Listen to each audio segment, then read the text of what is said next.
جو سب شعر کیا ہوتا ہے، آپ ذرا یہ فرمائیے کہ شعر آخر ہوتا کیا؟ صاحب شعر کہا نہیں جاتا ہے، کس کی مجال ہے جو شعر کہے؟ جو شخص یہ کہتا ہے کہ میں نے شعر کہا ہے وہ جھوٹ بولتا ہے۔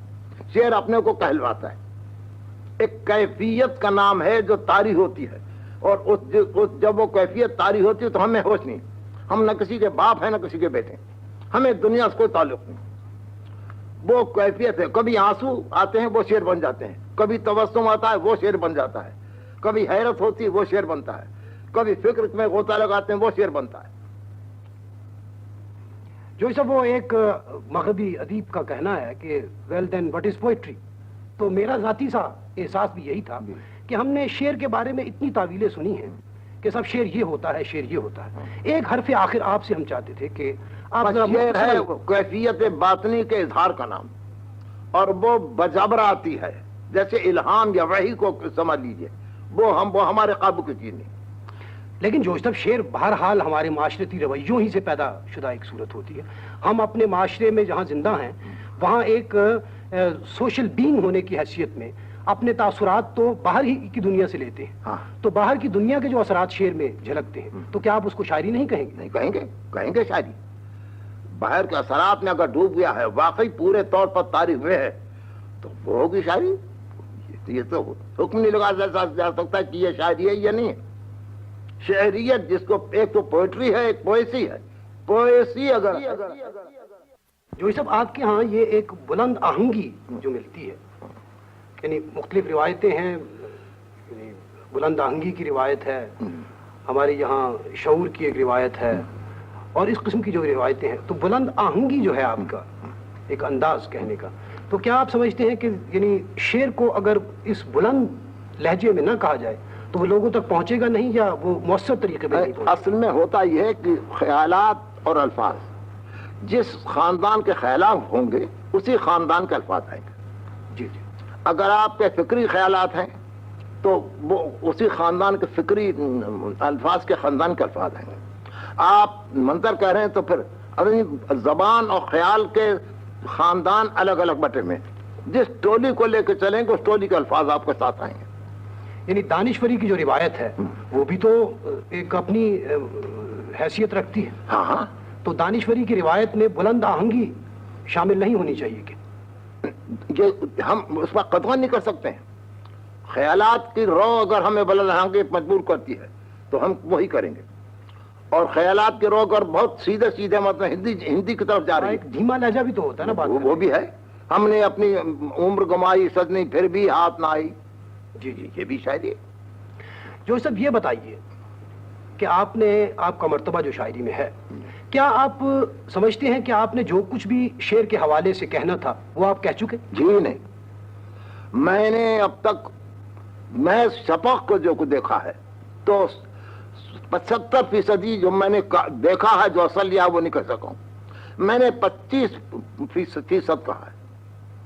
یعنی وہ کیا ہے جو آپ مزید کہنا چاہتے ہیں؟ وہ بیان نہیں کیا جا سکتا ہے۔ کون سمجھے شعر یہ کیسے ہیں اور کیسے نہیں، دل سمجھتا ہے کہ جیسے دل میں تھے ویسے نہیں۔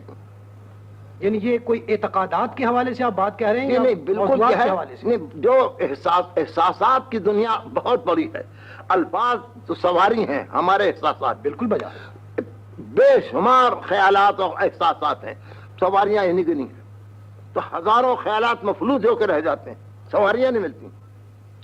کوئی زبان اتنی طویل نہیں ہے کہ ہمیں پورے مفہوم کو ادا کر دے۔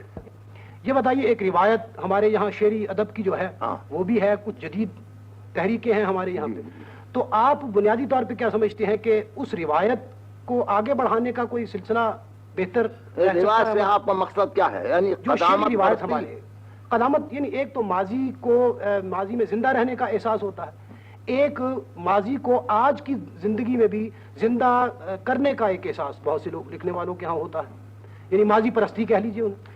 ہاں، میں ماضی سے رشتہ تو اپنا رکھتا ہوں، لیکن میں مستقبل کا آدمی، میں مستقبل سے زیادہ وابستہ رہنا چاہتا ہوں۔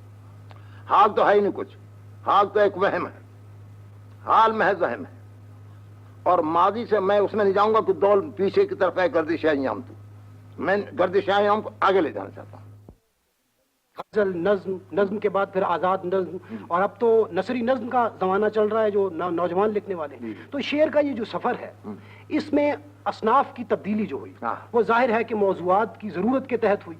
تو آپ اس سفر کو کس طور دیکھتے ہیں کہ آیا یہ سفر جو ہے جو اب نثری نظم تک پہنچ چکا ہے یہ اس تسلسل میں آگے کوئی امید نہیں رکھتا ہمارے؟ امید ہے آگے چل کے کچھ نہ کچھ امید ہے. بڑے آدمی آ جائیں گے تو بہت امید ہے. سب بڑا آدمی جو بھی کہے وہ اگر وہ اپنے شعور کا اظہار اپنے ذات کا اظہار اگر وہ مادرزاد ادیب و شاعر نہیں ہے تو کچھ کا ڈالے آگے نہیں بڑھے گا. ٹٹو نہیں پڑے گا صاحب. شعر کہنے کا جو ایک بنیادی شعر صرف موضوع تباہ کہنے، موضوع تباہ آدمی اور ہوتا ہے. ہر شاعر موضوع تباہ ہوتا ہے لیکن ہر موضوع تباہ شاعر نہیں ہوتا ہے. یقیناً یہ بات تو ہے. یعنی جیسے غزل پہ جو ایک اعتراض ہے کہ صاحب وہ قافیہ ردیف ہی کی پابندی جو ہے وہ شاعری نہیں ہے. تو اس طور جو سلسلے آزاد نظم کے اور نثری نظم کے چل رہے ہیں تو ان سے تو کم از کم آپ کو یہ توقع ہونی چاہیے کہ آئندہ اردو غزل یا اردو شعر جو ہے، غزل کو تو خیر چھوڑیے آپ، اردو شعر جو ہے یا اردو نظم جو ہے وہ یقیناً بھرپور ہوگی ہماری روایت کی سطح کو بھی دیکھتے ہوئے اور ماضی کے بعد حال کو بھی دیکھتے ہوئے. صورت آئے گی بے شک، لیکن وہ ہم سے مختلف ہوگی. کیا ایک بت کو پھر معمور لطف بے کراں تو نے، کیا ایک بت کو پھر معمور لطف بے کراں تو نے، یہ مجھ پر کیا ستم ڈھایا خدائے انس و جاں تو نے. محبت کے شرارے دے کرے کٹتی جوانی کو، جلا ڈالا میری فرزانگی کا خانماں تو نے. کسی نوخیز کے اڑتے ہوئے آنچل کی برش سے اڑا دی میری جیب تمکنت کی دھجیاں تو نے. متائے عقل کو میری نگاہوں میں سبک کر کے ملا دی خاک میں افکار کی جن سے گراں تو نے. انی دیکھی جو میری سینے آیا تو افسوں پر، تو دل کے پار کر دی ایک مکھڑے کی سنا تو نے. میرے آگے رخو گیسو کی دیواریں کھڑی کر دیں، میرا دھاوا جو دیکھا سوئے قصر لامکاں تو نے. جو سمے ذات کو میں آندھیوں کی زد پر لے آیا، مسلط کر دیا آنکھوں پر زلفوں کا دھواں تو نے. سبق لیتے مجھے دیکھا جو خار و خس کے مکتب میں، مجھے الجھا دیا سرو و سمن کے درمیان تو نے. مجھے گرمے عمل جب چلچلاتی دھوپ میں پایا، ہکا دی میری جانب گھڑ گھڑاتی بدلیاں تو نے. جو کانٹے میری منطق کے چبھے قلب عقائد میں، تو دے دی پھول سی باہوں کی مجھ کو بدیاں تو نے. نمک پوشی پکانے ہو گئی جب پختگی میری، تو میرے دوست کو دے دی قبائے پر نیاں تو نے. میرے سینے کے شعلوں کو جو کجلاتے ہوئے دیکھا، تو ایک اللہ کے دل میں بھر دیا سوزے نہاں تو نے. میرے انفاس سے اٹھتی نہیں اب نکھتے گل بھی، کیا ایسا نڈھالے دشمن تابو تواں تو نے. مجھے آغو سے تنگو تند برنائی میں بھجوا کر، میری فرزانگی کی تو ڈالی پسلیاں تو نے.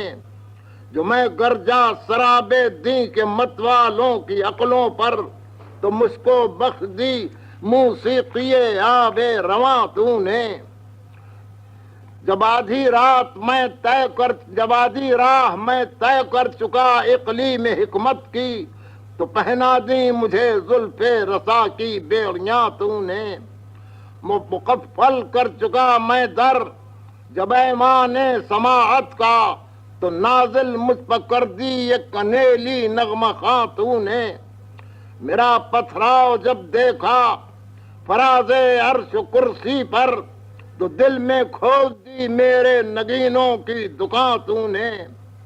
جو میں نے صلح کر لی کوز قامت ذوق پیری سے، تو کل کا دی میرے سر پر جوانی کی کماں تو نے، میرے تبلے بغاوت کی گرج پہنچی جو تا گردوں، تو رشوت میں عطا کر دی کھنکتی چوڑیاں تو نے، جہاں چاہتے ہوئے دیکھی حرم کے آشیانے پر، گرا دی جوش کے سر پر کروڑوں بجلیاں تو نے۔